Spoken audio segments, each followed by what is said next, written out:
Today, a priority review in non-small cell lung cancer, European recommendations in a number of hematologic malignancies, breast cancer and melanoma, and promising findings in a triple-negative breast cancer trial. Welcome to Enclave News Network. I'm Gina Columbus. The FDA has granted a priority review designation to a supplemental biologics license application for first-line pembrolizumab combined with carboplatin and paclitaxel or nab-paclitaxel for the treatment of patients with metastatic squamous non-small cell lung cancer, regardless of PD-L1 expression. The application is based on results from the Phase 3 KEYNOTE-407 trial, in which combining pembrolizumab with chemotherapy reduced the risk of death by 36% versus chemotherapy alone in patients with metastatic squamous NSCLC. The median overall survival was 15.9 months with pembrolizumab versus 11.3 months with chemotherapy alone. The OS benefit was observed across subgroups. Moreover, the median PFS was 6.4 months with the PD-1 inhibitor versus 4.8 months with chemotherapy alone. There was also a correlation between an increase in PD-L1 level and a greater magnitude of benefit. The objective response rate in the pembrolizumab arm was 57.9%, with a complete response rate of 1.4% and a partial response rate of 56.5%. This compared with an ORR of 38.4% in the control arm, with a CR rate of 2.1% and a PR rate of 36.3%. The duration of response was 7.7 months versus 4.8 months in the pembrolizumab versus placebo arms, respectively. Under the Prescription Drug User Fee Act, the FDA is scheduled to make its final decision on the application by October 30th, 2018.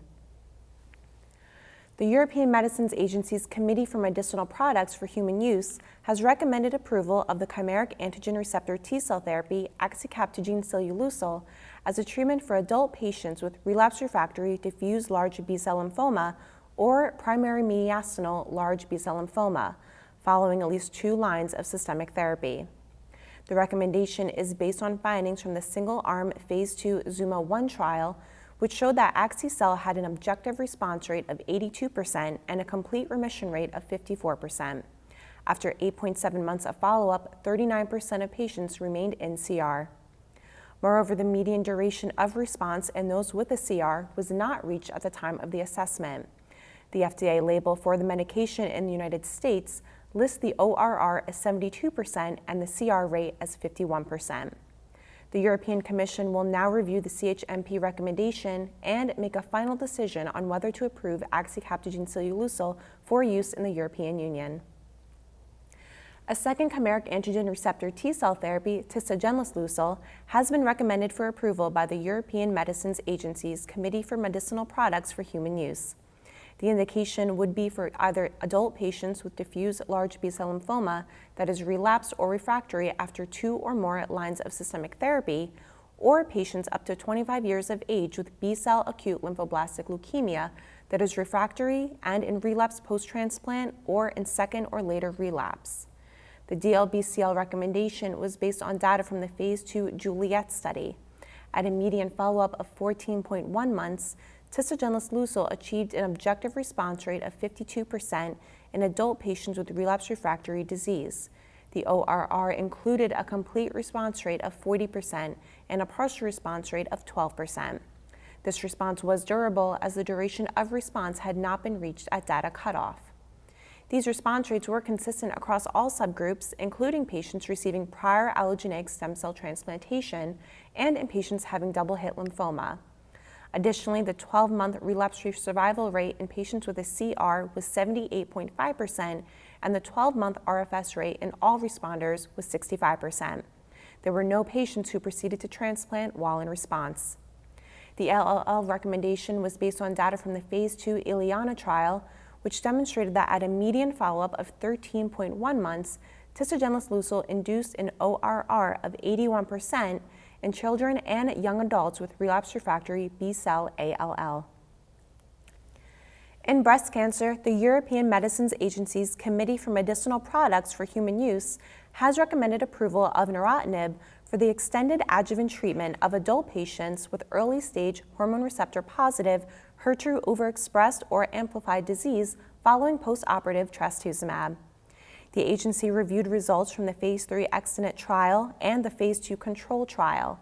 The primary analysis of the Extant trial showed that the invasive disease-free survival rate at 2 years was 94.2% with neratinib versus 91.9% with placebo. The results suggested that the benefit may vary based on hormone receptor status. An exploratory subgroup analysis indicated that neratinib lowered the risk of recurrence by 51% in HR-positive patients versus 7% in HR-negative patients. Diarrhea was the primary safety concern associated with neratinib, as 95% of patients in the Extant trial who received it experienced the adverse event, including grade 3 cases in 40% of patients. However, additional data showed that anti-diarrheal prophylaxis can control the occurrence and severity of diarrhea among patients receiving neratinib. In the United States, the FDA approved neratinib in July 2017 for the extended adjuvant treatment of patients with early-stage HER2-positive breast cancer following adjuvant trastuzumab. The European Medicines Agency's Committee for Medicinal Products for Human Use has recommended approval of CPX-351, a fixed combination of daunorubicin and cytarabine for adult patients with newly diagnosed therapy-related acute myeloid leukemia or AML with myelodysplasia-related changes. The positive opinion is based on findings from 5 studies, including a pivotal Phase 3 trial. The Phase 3 study compared CPX-351 with traditional cytarabine and daunorubicin for patients with newly diagnosed T-AML or AML-MRC. In the study, the median overall survival was 9.56 months with CPX-351 versus 5.95 months with 7+3, representing a 31% reduction in the risk of death. The complete response, or CR, with incomplete platelet or neutrophil recovery rate was 47.7% versus 33.3% for CPX-351 and 7+3, respectively. For CR alone, the rates were 37.3% for CPX-351 and 25.6% for 7+3.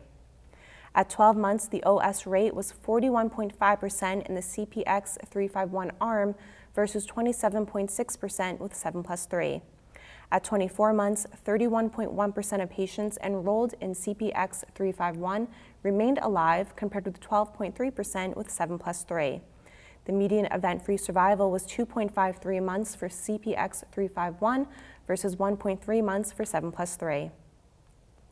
In melanoma, the European Medicines Agency's Committee for Medicinal Products for Human Use has recommended approval of nivolumab as an adjuvant therapy for adult patients with completely resected disease with lymph node involvement or metastatic disease.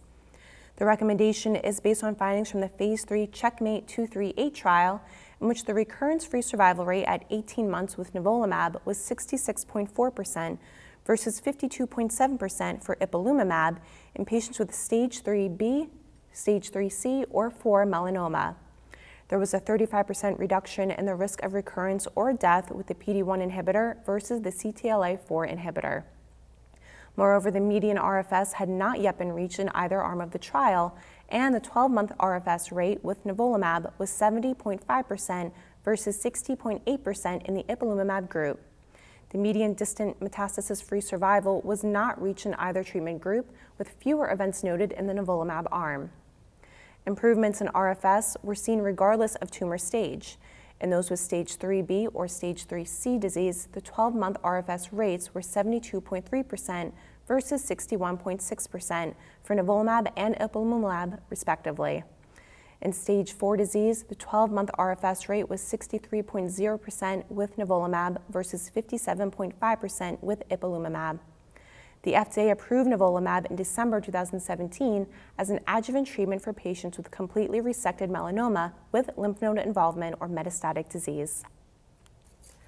Top-line results from the Phase 3 IMpassion 130 trial showed that frontline treatment with atezolizumab plus nab-paclitaxel significantly reduced the risk of disease progression or death versus nab-paclitaxel alone in patients with metastatic or unresectable locally advanced triple-negative breast cancer.